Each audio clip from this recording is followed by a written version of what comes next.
This is Lunan, written and narrated by Sid Sinha. Lunan, the god of the moon, stepped on the cool marble floor of the open-ceiling moon temple, his silver eye studying his surroundings. Moonlight bouncing off the marble illuminated the area, revealing 7 columns that were scattered in a circular pattern, reaching up to the empty air.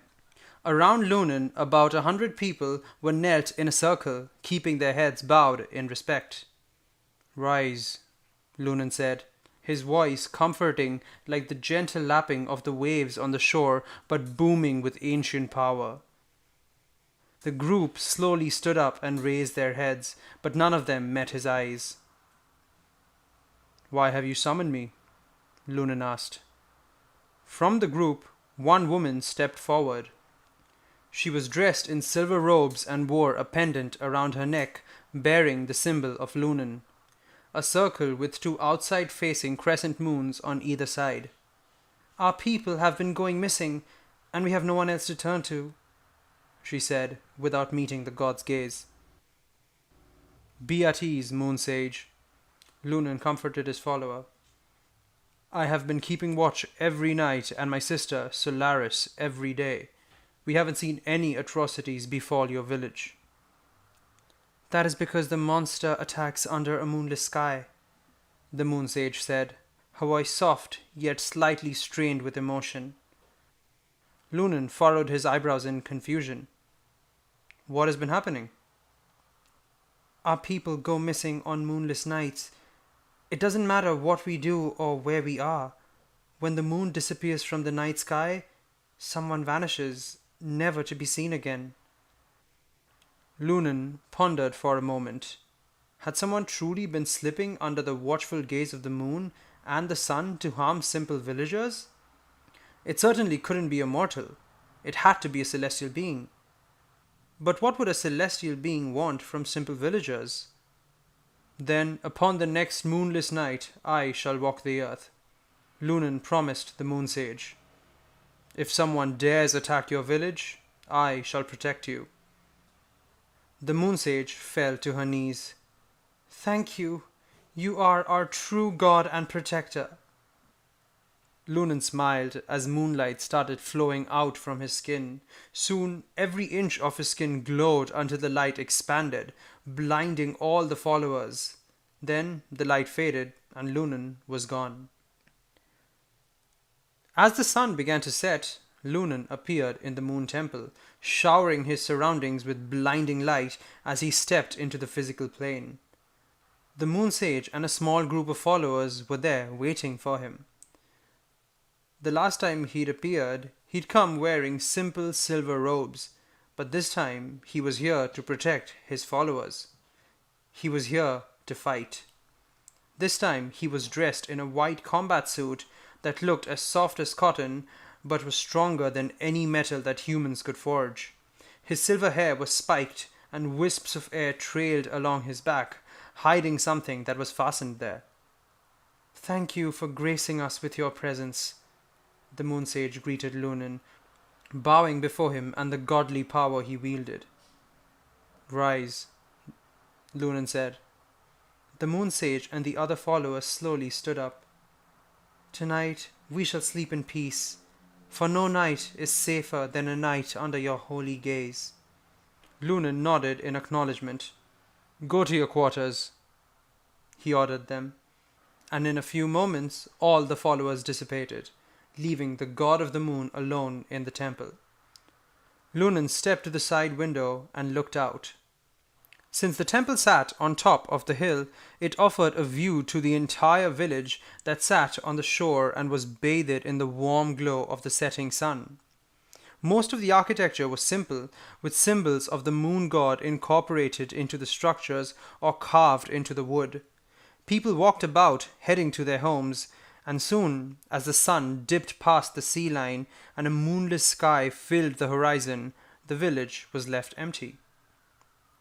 The streets were quiet and serene, but Lunan was alert. His spectral gaze pierced the darkest shadows and studied every corner of the village.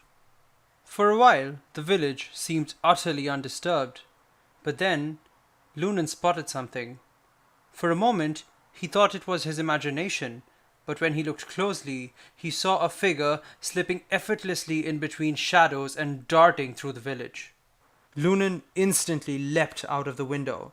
He landed on the roof of one of the houses and chased after the figure that was now leaving the village and rapidly scaling the nearby mountain range. Lunan summoned the power of the midnight winds and zipped after the figure, leaving clouds of dust in his wake. He followed the figure up the mountain and stopped as the figure rushed into a dark cave. Lunan studied the entrance. When he saw no traps, he stepped into the blackness before him. Even with his godly sight, the inside of the cave was dark, almost like he had entered a void. This is no ordinary darkness, Lunan realized. From the beginning, he'd suspected the involvement of a celestial being, and the impenetrable darkness had just proved him right. Lunan was no stranger to celestial darkness. As a celestial being of light himself, he had the tools to fight the blackness. Drawing power from within, Lunan channeled the light of the moon through his body and shot it outwards. The blackness vanished as silver light bathed the inside of the cave, revealing unconscious people tied to various stalagmites and stalactites, and in the middle was the figure, a figure that Lunan now recognized. Draped in a black cloak, standing before the god of the moon was his arch nemesis, his celestial opposite, the god of darkness, Drakai. Drakai grinned, revealing rows of sharp teeth as he pounced on Lunan like a hungry predator. A black scythe appeared in the gloved hand of the god of darkness, and he swung his weapon around, going for Lunan's throat. Lunan stepped back at the last second, narrowly avoiding the slash. As Drakai attacked again, Lunan dispelled the wind from his back and reached behind, pulling out a stunning silver bow in the shape of a crescent moon and blocking the attack. Most times, Lunan had to keep his weapon hidden, for it was too powerful to be viewed by mortals. But Lunan was now fighting a god, and every mortal in the cave was unconscious. If there was ever a moment when Lunan could reveal his trusty bow in the mortal plane, it was now. As the god of the moon evaded the next two slashes, he leapt backwards and drew his bowstring. Moonlight condensed before his fingers, forming a glowing silver arrow, and Lunan fired it with deadly precision. Drakai swung his scythe and deflected the arrow that dug into the thick wall of the cave. Lunan fired a couple of more arrows, but Drakai deflected them. "Why are you after the villagers?" Lunan demanded. "You have nothing to gain from them."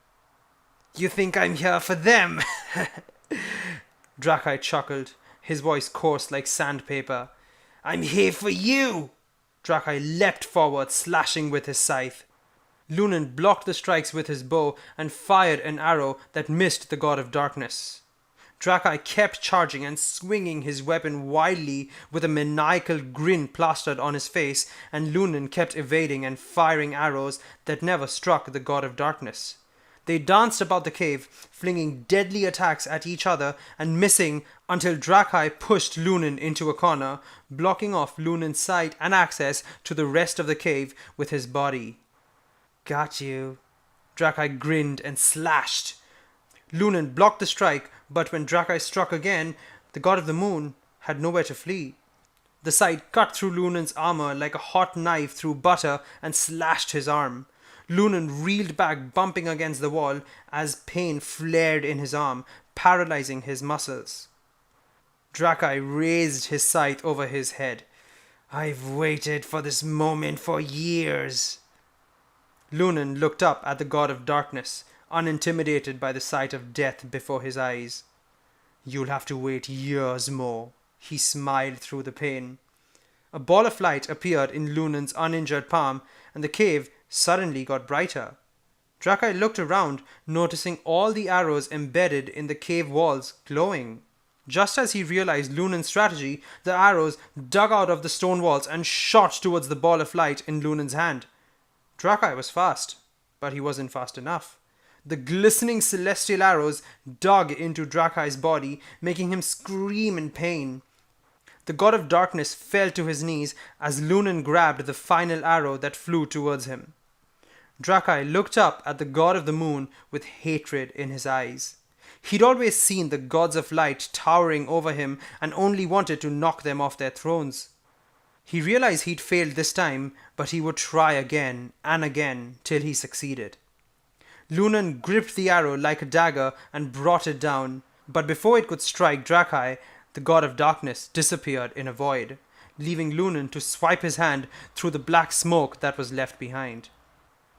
Lunan fell to his knees, panting slightly. Drakai hadn't attacked Lunan in years, and the god of the moon had grown lax. He couldn't afford that mistake again. He had to always stay on guard. Lunan healed the prisoners using moonlight, and after acknowledging all their thanks, let them free. As his followers returned to the village, Lunan retreated to the night sky. Tonight was a victory, but if Drakai would ever dare to return, Lunan would be waiting.